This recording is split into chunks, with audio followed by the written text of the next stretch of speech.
This video is brought to you by Evoto, a professional AI photo editor that lets you perform routine tasks quickly and sync your edits with other photos in just seconds.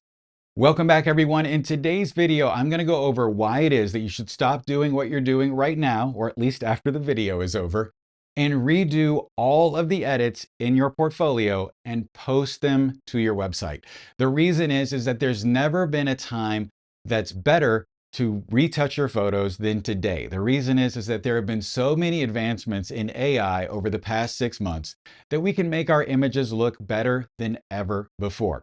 And so I put my money where my mouth is a few weeks ago, and I redid the portfolios on my website for headshots and fashion, and I'm going to redo the ones on there for lifestyle and my sports galleries as well very soon. And so in today's video, I'm going to talk about the entire process that I used, which included grading the photos in Capture One, then taking the photos into Evoto AI, our sponsor, and doing the bulk of the retouching, and then using Photoshop Beta to clean up the images using Generative Fill, Content Aware Fill, and the new Remove tool.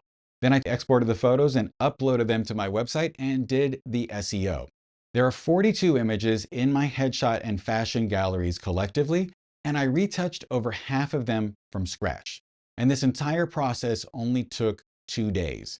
The reason why I didn't touch all of the images and redo all of them is because many of them are photos that I retouched over the last 6 months, or images that I shot for clients and they handled the retouching, and contractually I'm not allowed to touch those images. Or some of them just look good and they were done by professional retouchers over the last few years. And I was able to do this entire process in 2 days, where in the past it would have taken 5 days, and my work has never looked better than it's looked before. But let's talk about why it is that I decided to go on this journey. A few months ago, I went to my website and I looked at my fashion and headshot portfolios, and I just left feeling a little disappointed. I wasn't really sure why. I just felt like, looking at the images, that in my head, I felt like I was better than the work that I was seeing collectively in this one place. And that's when I sort of had the epiphany that I could go back and redo the edits on my fashion and headshot galleries, and it wouldn't take me very long at all. And I would get a lot of bang for my buck, so to speak, revitalizing my portfolio in just a few days. So that's what I decided to do. Now that I've completed these 2 galleries and uploaded them and looked at the photos, I feel a lot better about my work, and I actually feel like it represents me. And the reason why mostly is it just didn't look as finished as I felt like I could make my work look today. And because of that, those sour notes that I was seeing just brought down my feeling overall about the gallery. But then after I did the retouching, I felt so much better about myself and my work by going through the process. So the one thing that was part of that, though, was that over the years, I'd retouched my work mostly in Lightroom. And this isn't necessarily a knock on that program, but what I did was I would pull the saturation down and pull the contrast down. And that was between about 2015 and 2020. That was the look that I was going for. Then when I switched over to Capture One in 2020, because the R5 came out, they didn't have the color profiles in Lightroom, I decided that I would start going with a more filmic sort of look using their Beyond Film styles, and then also use a higher contrast look. But I was just changing the way that my work looked over time. And that's why it felt so much better. Those newer photos felt much better than the older photos, because I just sort of updated my editing style. So the first step in the process was locating all of the original images. And after I did that, I made an evaluation as to whether or not the images really needed to be retouched, or if they were fine just the way they are. But after I looked at all of the images, I decided that about half of them needed to be retouched. And the very first step of the retouching process is color grading. So we're going to start off by looking at our first image here in Capture One. This is a photo that I shot on April 14th of 2018. And so it was shot with the 5D Mark IV. You'll see right up here at the very top of the screen on the right, it shows the 5D Mark IV, and it's using the curve auto. And normally auto is film standard, but like I said earlier, I've started to have a more high contrast look, so I'm going to switch this actually to high contrast. Now, the next thing that I would do on this image is I would go over here to the Styles tab, and I would come down and I would find the Beyond Film styles, and I would use the color ones. And I usually use the K100 most of the time, and I feel like that one looks best out of all of the options here. And so let's go ahead and use K100. I'm going to apply it as a new layer. Then I'm going to go back to the exposure tab, and I'm going to pull down the opacity to about 50%. That's where I have it most of the time. One of the things that this style does is it pulls down the black. So I'm going to zero that out right here. It's -17. By default, I'm going to make it +17. Now I'm going to click back to the background layer. So my film look is floating on top. I'm going to go back to the background layer, and I'm going to make a little adjustment to the exposure. It's looking a little dark. And the next thing I'm going to do is I'm going to pull up the black tones, because one of the things that I started to be more aware of over time was preserving those black details. So I'm going to use the black lighter here and pull this up. I might look at the histogram and just sort of decide, do I have detail in this dress? So if you look at this number right here at the top, this is the number out of 255. Somewhere around 13 is detail. So if you want detail in that dress, you've got to bring this up a little higher, maybe around 10. And you can see there's detail in that part of the dress, and it fades to black, which is probably normal. What about this part of her leg? 17. So there's still detail almost all the way down her shin. Maybe we'll just bring this up to about 12, and we'll bring the shadows up to about 5. Okay, that should feel pretty good. All right, the next thing I'm going to do is I'm going to add a new layer, and I'm going to add a vignette to it. And so what I'm doing is just using the radial tool. I'm going to put it over her face. I'm going to pull this inner circle in, which sets the feathering to 100, give or take. And then that's going to give us what we're going to do is I'm going to pull down the brightness overall in the image, which should just affect those midtones. And I'll pull down the highlights a little bit. And then what that should do is that should just force the viewer's eyes to go up towards her eyes. So I'll turn it off and I'll turn it back on. So we're just creating a little bit of a vignette. If I press H for the hand tool, I'm going to use that to double click on her leg here. I'm going to look back at the shadow details, and that still is sitting at 13. So it does have some detail throughout those tones. And I'm just going to pull the shadows up on this layer, the blacks up maybe on this layer just a little bit. Okay, I think there's enough detail in there. I don't want to go too far, but I do want some details. And I think this is ready. So let's go on to our next step, which would be taking the images into Evoto. And we're going to be looking at a different image for that step. So this image here of Unique has been retouched fully in Evoto. I want to show you though what it looked like before.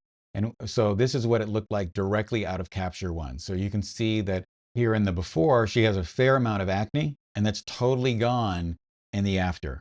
And this can be accomplished in just a few seconds with just a few clicks in Evoto. And that's one of the great things about the software. I'm actually going to show you now what it looked like when I retouched it almost 10 years ago. It took me about 3 hours to get this image completed or retouched. And I had to learn a lot of new processes in order to do it. I just remember that it was very involved. I don't know if it was frequency separation or something like that, but whatever it was what we had available at the time in 2013.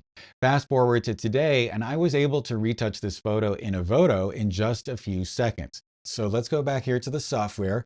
I've got another version of the file that has not been retouched at all. Evoto lets you set up your own preset. And so once you have these steps dialed in that I'm about to show you for your taste, you can save that and apply that to images in the future. That's what I did during this process, but I'm going to show you how I did this image sort of step by step.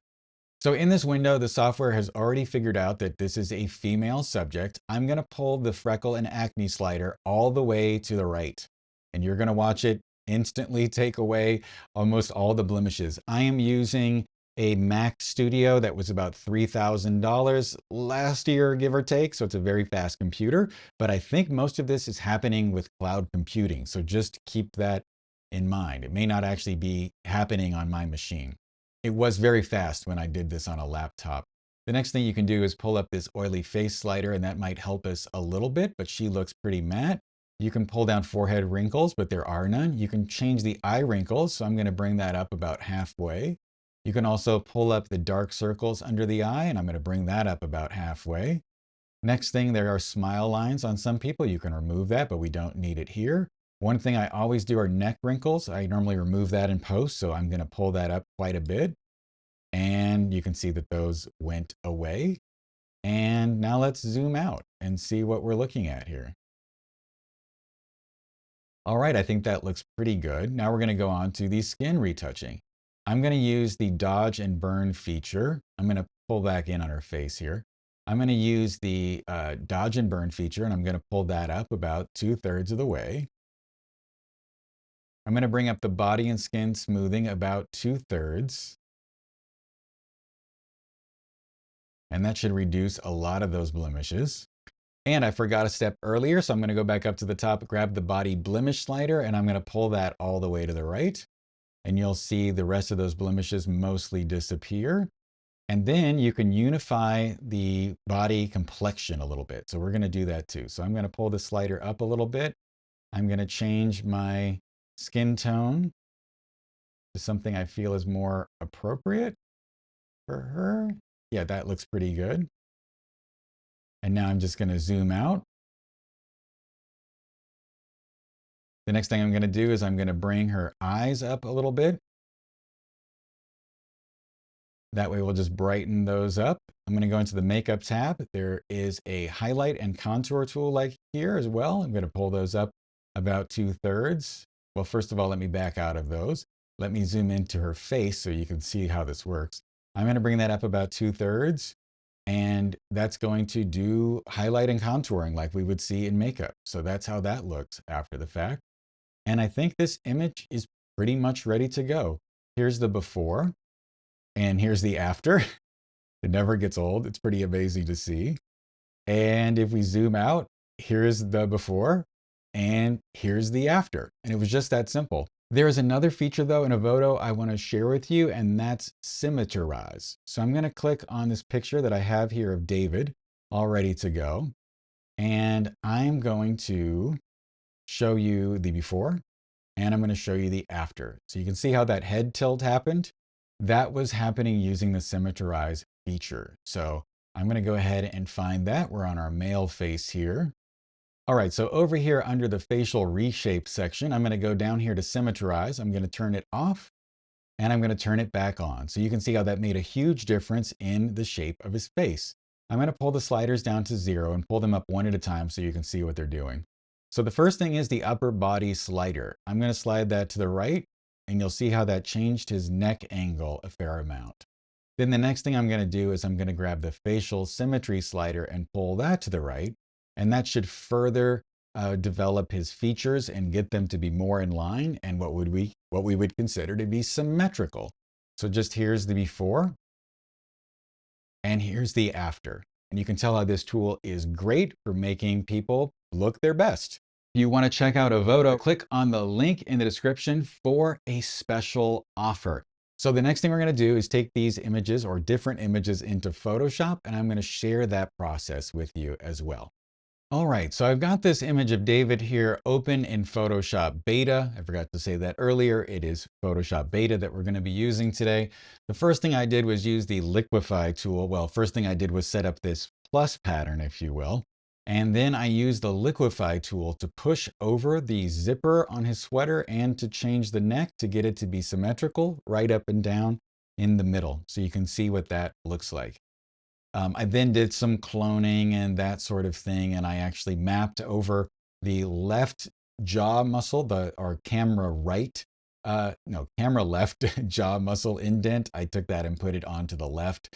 And then back in Capture One, I converted this to black and white, and you see the final image here.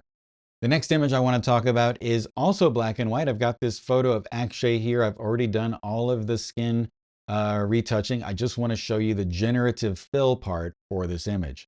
So I'm going to zoom in here on his waistband, and we're going to look at what that looks like.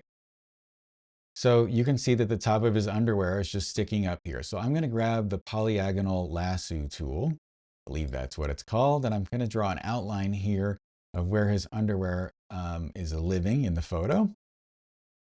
And I'm just going to outline it a little bit here. And I know that from experience, or at least videos I've watched, that on Generative Fill, we're supposed to go over the line just a little bit to give it a little more to work with. I'm going to make sure that I'm on the top layer here of all of my changes. And I'm going to click Generative Fill, and then I'm just going to click Generate, and we'll let it do its thing. This tool is great when you need to fake something that isn't there or wasn't there in your original image. You could use the clone tool to sort of figure this out, but that would take a lot of time and probably not be as accurate as the Generative Fill tool. Now keep in mind, Generative Fill typically, I believe, does 1024 by 1024 blocks.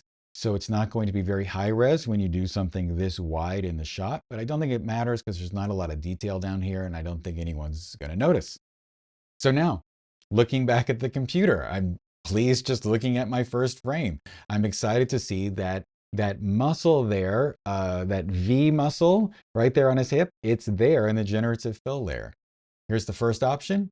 Here's the second option that doesn't have the V. Here's the third option, no V. Here's the fourth option, no V. So let's look at this first option. So I can see that there's a little bit of something there left over near the belt loop. So let's look at just this layer alone. I see it's there. I'm going to make a new layer and I'm going to call it Clone Cleanup. And now that's on top. I'm going to make sure that it says Sample All Layers. And I'm going to use the Remove tool, but more on that in just a second. But here's a sneak preview. If I just go over that and let it do its thing, bam, it disappeared. So that's great. Here it was before we fixed the underwear, and here it is after. And if we zoom in, you can see the difference in the results. Here's before, here's after. And I think that looks really, really good. All right, so the next thing we're going to look at here is this picture of Dyron. It's already been retouched, but I'm going to turn off this top layer and we're going to start over. So as you can see, there's a lot of things in this shot that need cleaned up. You can see some fill cards and a few light stands and that sort of thing. So we're going to do that. Here it is after I finished, and here it is before. And now I'm going to turn that layer off. We're going to redo it. We're going to do it right now. So I'm going to make a new layer. I'm going to call it Clone and Heal. Clone, Heal. And we're going to press Enter. All right. Now I'm going to zoom in here just a little bit on this top left. And you can see that there's this flag here. I think that's what's going on. Been a few years, I don't remember. I'm going to grab the Remove tool over here. I'm going to come up here to the top and I'm going to make sure that it says Sample All Layers. And I'm going to make sure that it says Remove After Each Stroke. That's normally selected by default, but there's a reason why you might turn that off. I just put my layer that I'm making, my new layer, I'm putting it right on top of the background. I don't know if that makes a difference, but maybe it does because, you know, we've got that old layer under there. I'm going to just go over my flag here with the Remove tool. I should have used a bigger brush, but that's okay. We're going to hit Enter. Or I don't need to hit Enter, but it's just going to start doing its thing as soon as I stop. And that looks fantastic. Now you can see that there is this rope here that's on the light. I think that's a little distracting. We'll just go over it and let go. And it's gone. Okay, now see that there's some conduit here. The reason why you might want to untick this Remove After Each Stroke is because you can draw a straight line just by tapping once on that side, holding down Shift and coming over here and hitting Shift again. And now I have a straight line and I can hit Enter, and then that will take away the conduit. Did a fairly good job. I think I need to redo this section right here, and I'll hit Enter again. And that looks better. So now I'll grab my Remove tool. I'll draw over this light stand here. That shouldn't be there. I'll hit Enter. That's great. This wheel is actually attached to the prop stand, I think, but I don't like it. So I'm going to go over it and hit Enter. Gone. This one, enter, gone. Perfect. Let's come up here to his face now, see if there are any blemishes. Okay, I'm gonna go over this blemish that Evoto missed with the remove tool, hit enter, and it's gone. We could also do other things. If he had a jagged hairline, we could clean that up as well. In fact, let me go back to this photo of David and I'll show you what that looks like really quick. So you can see that there's a little gap here in his hairline. I'm just gonna grab my remove tool and I'm gonna click on the background layer. And I'm just going to make a larger brush. Go over that really quick. Hit enter.